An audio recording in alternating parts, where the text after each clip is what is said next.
తులసి సూర్యప్రతాప్ గారితో మాట్లాడడానికి వస్తుంది. రెండు చేతులు జోడించి ధన్యవాదాలు చెప్తూ, థ్యాంక్ యూ సార్, మా మామయ్య గారికి ఎమ్మెల్యే సీట్ రాకుండా మీరు నాకు సహాయపడినందుకు అంటూ తులసి అతనికి థ్యాంక్స్ చెప్తూ ఉండగా, బసవరాజు పార్టీకి చెందిన ఒక కార్యకర్త వెనకాల నుండి సూర్యప్రతాప్ని, తులసిని వీడియో తీసి సిద్ధుకి ఫోన్ చేసి, మీ నాన్నకి ఎమ్మెల్యే టికెట్ రాకుండా చేసిన వ్యక్తి ఇప్పుడు సూర్యప్రతాప్ గారి దగ్గరే ఉంది అని చెప్పగానే హడావుడిగా బయలుదేరతాడు సిద్ధు.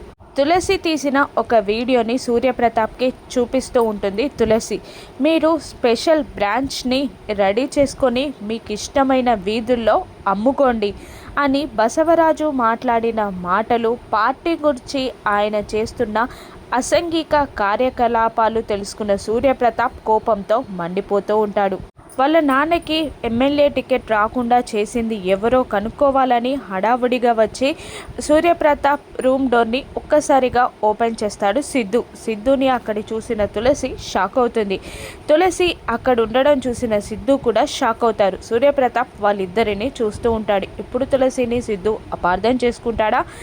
తులసి బసవరాజు కుట్రలన్నీ బయట పెట్టగలుగుతుందా? సిద్ధు తనని అపార్థం చేసుకోకుండా సిద్ధుని తులసి నమ్మించగలుగుతుందా? ఇప్పుడు సిద్ధు తులసి వైపు నిలబడతాడా, బసవరాజు వైపు నిలబడతాడా? రాను ఎపిసోడ్స్లో చూద్దాం. Thank you for watching.